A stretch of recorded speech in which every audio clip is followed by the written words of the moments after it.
guys hear that music in the background? I'll turn it up a little bit. I don't know if you guys can hear it, but just listen.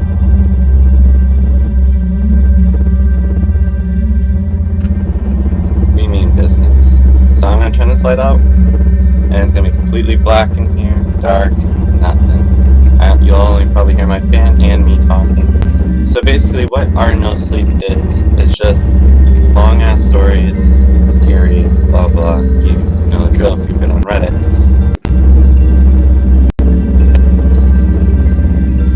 Subscribe if you haven't already, and hit that notification bell because I will be uploading every day. Let's get to it.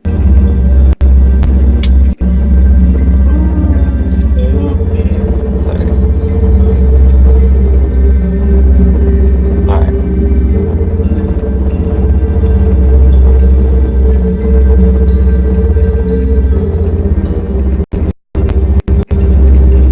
I don't know what I'm gonna do first.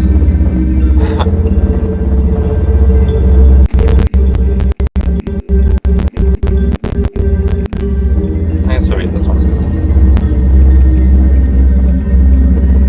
I'm a lawyer, and my client, I can't talk today, and my client is the sole witness to a brutal crime. They also happen to be a pathological liar. Part 3. Let's read part 1, guys, first. Oopsies. Professional YouTuber, I promise. I'm also going to be eating pretzels, so don't get too scared. I know my face is creepy. Alright. Sorry. Give me a minute. I'm hungry.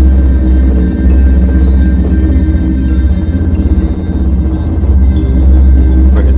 Liars never win. Liars with good lawyers, however, are a different story.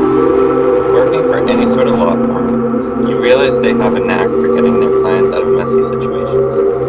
To be fair, I'm no different when it comes to a paycheck. I work for a firm that handles cases of a wide variety from civil suits to high-profile criminal cases. Our doors stay open a lot of times because of the high-dollar clients. The one that runs off to Vegas for the night stands and then call us to get them bailed out. It's a system that's, for the last 6 months, Franklin Weller abused it rather frequently. I didn't really expect this at the time to be any different. It started off the same. I got a call from Wayne, that's my boss, who told me that Frank was in a jam and needed our service. When I heard casino, I knew it was his gambling addiction, but that has never really been my hang-up about it. My issue is that for the life of him, the guy has never been able to tell the truth. Harry says that he's what you call a pathological liar. He has lied so much that he can't help but to compulsively continue to tell a lie after a lie. Eventually, people like this lie so often, they have a hard time keeping the truth straight at all. It's sad, really. In Frank's case, though, it had become something of a nuisance. I knew that when I found he would be like the typical kid with their hands caught in the cookie jar, spinning a tale so strange that only my mother could believe. Sorry guys that I'm stuttering so much, I don't have my glasses on, and the print is kind of small, so it's not my fault. So, just bear with me, guys. Hey look, Area 51, guys, look at that. What happened?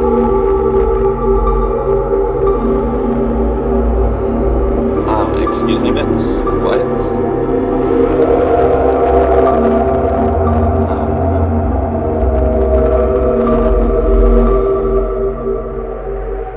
That's what I expected when I arrived at the hotel where Frank was staying. A typical night of hard casino slots making him be blacklisted by management, or perhaps a girl that he flirted with, wanting to get him back at him. Oh my god, this is gonna be horrible for me. It's not even scary at this point. But instead, when I walked into Frank's penthouse suite, I found myself staring at a dead body. It was a younger woman, probably mid-20s, blonde with freckles, and wearing a typical flapper uniform. The injuries told me that it was blunt force trauma that had caused the fatal blow, like a crime of passion and opportunity. From across the room, the lights flickered on, and I saw Frank. He was holding a half-drunk bottle of whiskey, staring at her for probably hours. Frank, what is going on here? Leo, meant Julie. Julie, this is Leo, he said with a hiccup in his throat as he stumbled up to me. I bet you thought I wasn't gonna live up to my word, huh? Told you I wouldn't find you, honey, after what happened with Deanna, he said, leaning against me. His breath a mix of vomit and old cigarettes. Jesus, how much have you had? I said, pushing him away, and then moving gingerly around the dead body. Since I found her? Probably 3 bottles. My liver is shot, he muttered. Have you contacted the police? No, nobody but you. I know you guys can't get me out of this mess, Frank slurred. Now, of course, red flags are popping up in my head, especially given Frank's track record. I knew he couldn't be a bona fide idiot with no help. But murder? I'm usually a good reader character, and it just didn't seem like he would be capable of, well, I'm sorry, but I've got to call it in. Get the place swept for Prince, I said as I pull out my cell. Leo, please, if you do that, I'm not dead, man, I stammered. Now he had my attention. Who is she, exactly? I don't know her. Didn't meet her till tonight, so met her where? What are you gonna do? You called Wayne to fix this mess, right? So I'll fix it. And you stay here, it'll probably take less than an hour if you give me the specifics, and then we can get this cleared up, and the police can start their homicide. I decided it felt very wrong to discuss this, so casually to go against the rules based on nothing other than my gut. I didn't want to be wrong. Franklin hesitated for a moment and then gave me the casino name before saying, I hope you understand why I called. I can't go to prison. I can't. I ignored him and left the penthouse to make a few phone calls. First one was to Robert Black, my firm partner. It went to voicemail. I tried again and got his girlfriend. Who is this? She asked. I clenched the phone a bit and remembered that Rob had said he was going to take a vacation. Yes, sorry to bother you. Is Robert around? Leo, hey, sorry about that. I thought we agreed no phone calls this week. It's kind of an emergency. Can you do me a favor and run a social media check on someone? I asked. I snapped a picture of the girl's face, one of the few places that wasn't her, and then added, I'm about to send you a pic. It's case sensitive, so don't let your fling see it. A few seconds passed as I patiently waited for him to receive it. Leo, what's this about? I don't know yet, but it's Weller. He's in some kind of trouble, and I figured with his niche for truth-telling, I don't know how to say that, I'm sorry, it would be easier for me to pick the pieces this way, I said. Wayne got you wrapped around his finger, you know that. Listen, you don't owe the guy anything. I would make him handle Weller, and maybe you could consider calling Josh.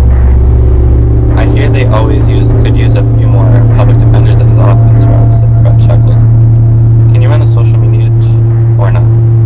Kind of running the clock here, I said, ignoring his banter. Sure, give me an hour, he muttered. You got 30 minutes. This is crazy so far. I cut a cab to the casino. It wasn't anything special. Typical hot spot for desperate people just like Frank. I didn't want to raise any red flags about this girl being missing, so I just casually scoped out the place to try and get a read on which employees I could likely talk to. It's amazing to me how watching people can reveal so much about their character. I saw the newbies, like valets and waitresses who were desperately going above and beyond to get noticed by management for a promotion. Kids that were getting sucked into the business at an early stage should be a crime. But I wasn't one to judge a career path. My mother wanted me to join a clergy. Finally, Rob got back to me. Julie Treskel. She's some sort of security advisor. Works at a private corporation, Colorado, 2 kids, on and off with the ex. But fairly normal life. Looks like she likes to hunt and fish and crochet, he told me. The security firm could be interesting. What did you find out about her? I asked as I grabbed lemonade. Not sure yet. Hey, have you called it in yet? I bit my lip and hung up the phone. I didn't want to be involved if it turned out that Frank was playing me. I wrote down the name of the security firm and surveyed the crowd for a good 5 minutes. That's when I spotted a younger girl, probably just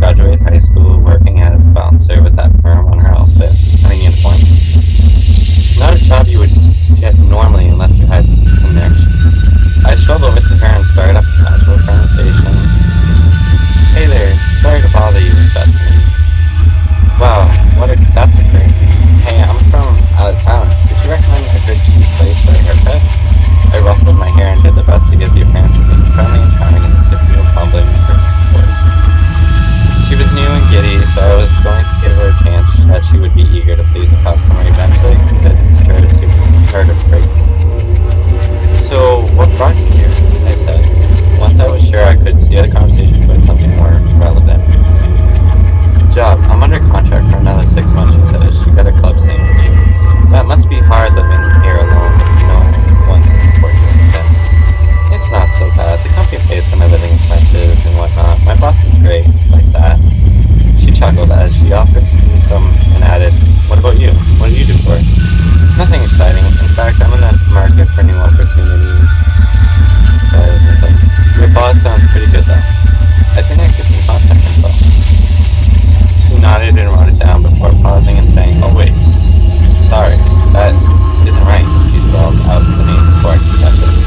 Something wrong? It's nothing. I just remembered that my manager just got switched. The old one wasn't doing a good job. Getting too cozy with clients, she admitted. Ah, I get ya. Been there. Can't be hard to draw a line between business and pleasure. So what does she do now, the old boss? I don't know, honestly. I was just thinking of calling her before we stumbled into one another. I see.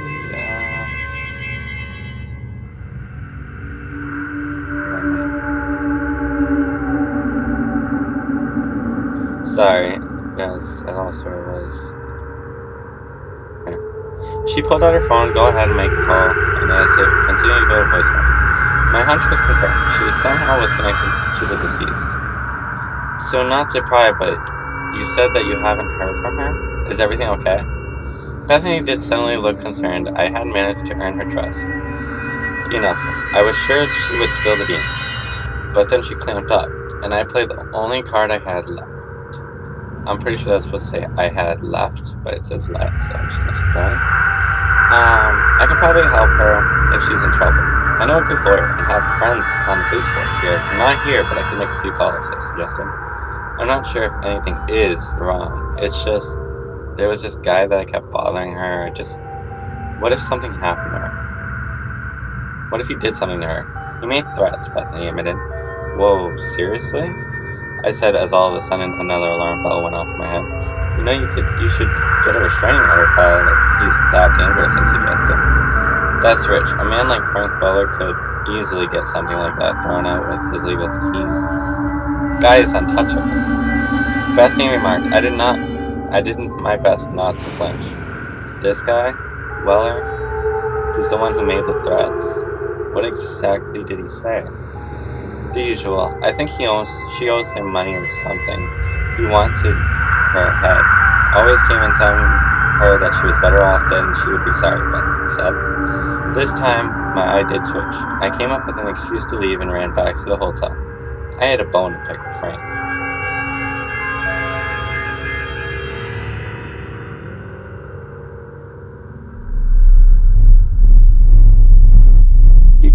Sorry.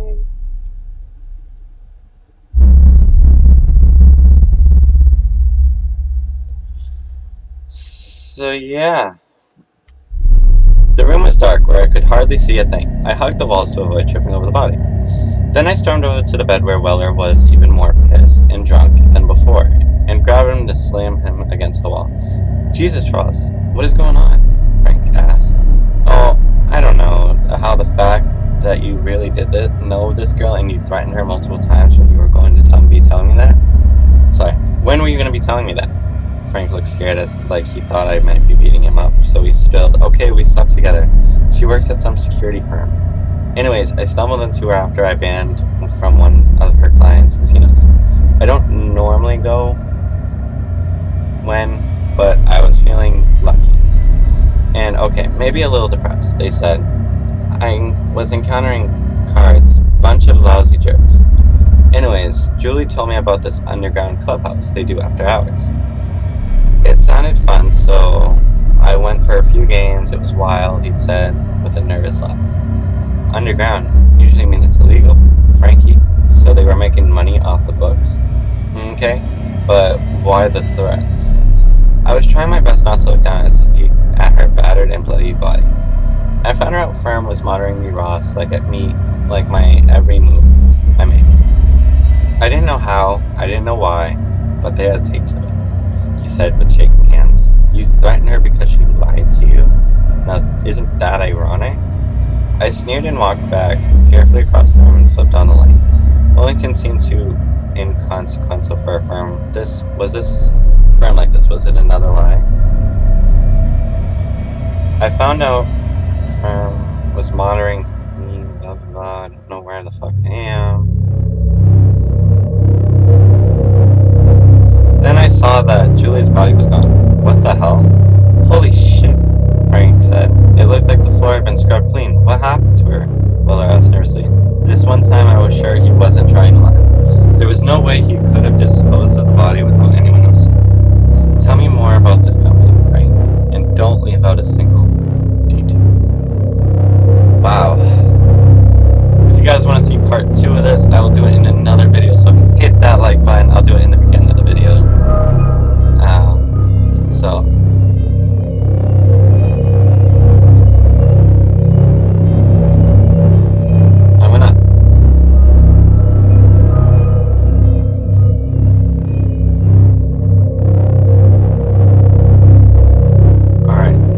take a picture of it so that I remember which one it was. So that in the next video, if you guys want to see another video, then I'll do it.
Experience with a man from an alternate universe. When I graduated as a nurse, my Nan Dolly said it was the proudest day of her life. She was a nurse throughout the 70s and 80s, and as my idol, I followed in her caring footsteps. During my night shift periods, my man would make me a ton of prep meals so I never went hungry. And as usual, got up at 6. She would pick me up and treat me to breakfast or dinner. It was during our breakfast dinners we would swap nurse stories. The worst thing we saw accidentally up someone's bum times, we outsmarted the smarmy A&E doctors. Funniest thing, a kid stuffed up their nose, the usual activity of a nurse. I'm not sure what prompted her to tell me this particular story, and sipped a latte, blah, blah. But it was during a lovely summer morning, and we had decided to go to the local cafe we were frequently for full English breakfast. I can't believe I never told you this before. Nan shook her head and sipped a latte. I know I'm losing it, but you can't be sure I've never mentioned it. I'm sure I laughed. So what happened? One of my patients was from a different planet, she said. So matter of factly, I thought I heard her wrong at first. What? One of my patients, she spoke slowly. Was it from a different planet or world or something? Was he small and called Martin? I joked. Did he have a little ray gun? My Nan was laughing, but she shook her head. No, he was human, just from a different world. I took the bait. I had to know what she was on about.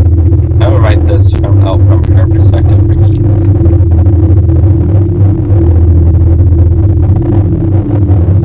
I was on a night shift, myself working at Vasa Curley Hospital in Aintree at the time.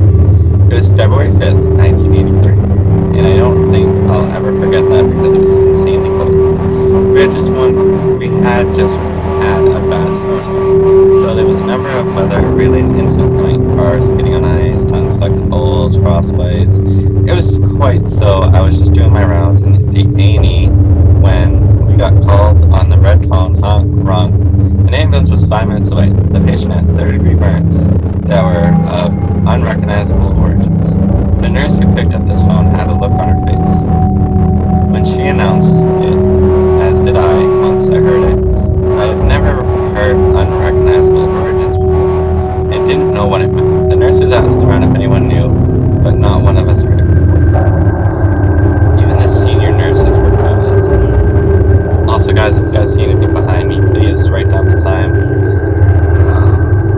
I ain't trying to die here. Alright, second paragraph. The ambulance arrived and the stretcher was rushed throughout the A&E so fast I barely got a glimpse of it.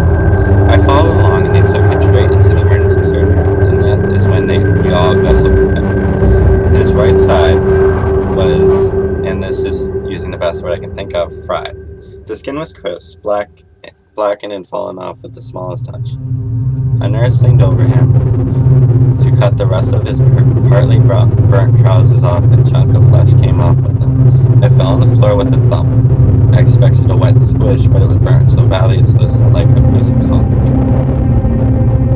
My job was to get an endotracheal tube into him. Being so up close to his face was horrible. He was wide awake. His right eye was partially shut due to the eyelid skin burning and fusing back to his cheek. While his left eyes were shot around in a panic, he couldn't see anything though because his cornea had been burned. I tried to soothe him, but it was useless. He had basically turned to a primordial state of "I want to live," and was just yelping and weeping. Once the tube was in, I stayed and pet his forehead. On the left side, that wasn't too bad. Cooed to him. Sorry. My hand was ripped away from him, and I was dragged away by a senior nurse who was trying to get every nurse out of the room. Get out now and go to the chemical shower room now. She wouldn't answer any of our questions, so we all just hurried to the showers. But then we were told to take iodine tablets. This set us into a panic. Iodine tablets are used to help cool the effects of radiation poisoning. At the time, the Cold War, at its heights, and fear of a nuclear war was very real. Having something like this meant one thing. It wasn't imminent and it wasn't happening. Once we were all clean and had taken our tablets, we were sent to the staff room for an announcement from the senior nurse.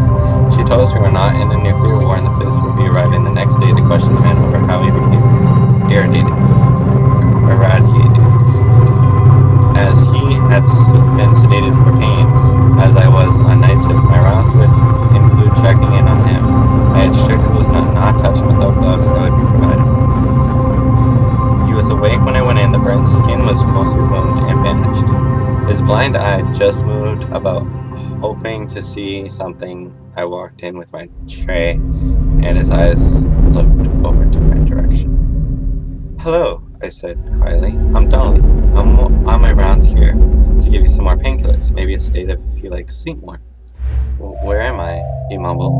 His lips weren't as bad as the rest of his face, but they were blackened and split. "You were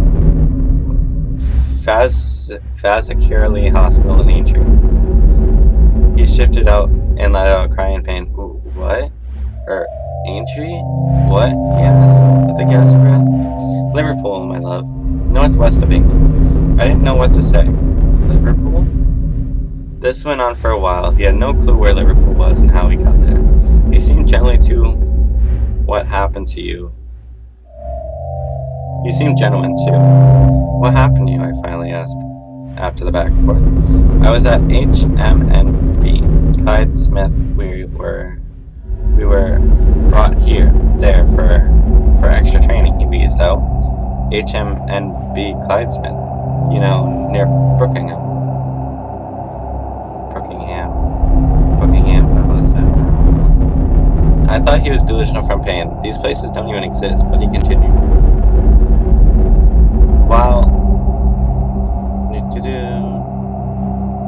While we were in the gymnasium, these sirens, they went off and everyone panicked. He swallowed deep with the winds. Even the sergeants ran off. "When did this happen?" "Yesterday." How aren't you hurt?" Because I don't know what you're talking about." "The fucking Yankees," he spat out. Anger and pain mixed into one. "Those bastards. They were bluffing," he writhed in agony. So I began to administer some pain relief. He wept softly as a needle pierced through his dying flesh. flesh. The Americans attacked us. I haven't heard anything about it. I know it sounds silly, but what else am I meant to say? They nuked us, he growled through gritted teeth. How can you not know? I'm sorry, I think you're confused. His blind eye straight at me burrowed what was left of his breath. And even though now I hope it was simply a coincidence because he definitely could not see it. We thought they were bluffing. Even King Henry leaks the message to the country telling us not to believe their lies. King Henry. I thought now so much more confused and a lot more afraid. Each word he spoke seemed like he was telling the truth. Why wouldn't he? With that being said, he was dying from acute radiation syndrome, or ARS. He had the same symptoms as victims from the Hiroshima and Nagasaki atomic bombs. There was no possible way he could put it otherwise, but the place he said Buckingham and HMNB plasma, they don't exist. At least not in Britain. This crippled, weak, dying man was no threat to me, but I felt like something was wrong with him being here. Like he wasn't meant to be in this reality. I suppose I do remember shaking as I left the room once I sedated him. Not because he needed it, but I could just handle listening to him anymore. I had changed my clothes, having another shower, and give all the stuff I wore to the porters to get ready to sleep. I told the fellow nurse to continue my rounds and went home straight to bed. When I woke up, I asked her granddad whether the hospital rang, and he said, now, by the time my next shift started, the burnt man was gone. The room had been stripped and sterilized and boarded up for police investigation. According to the scene, before I continue, why would you strip it and sterilize it for a police investigation? Shouldn't you just leave the crime scene as is? When you guys are like police officers, comment down below of why would you let them strip it? Like, just leave the evidence right there. I don't know. I'm a CNA, so I don't really know this stuff. Where was that? According to the senior nurse, he died about 3 hours after. The police came and took his remains, and we were all given NDA. All the staff in the room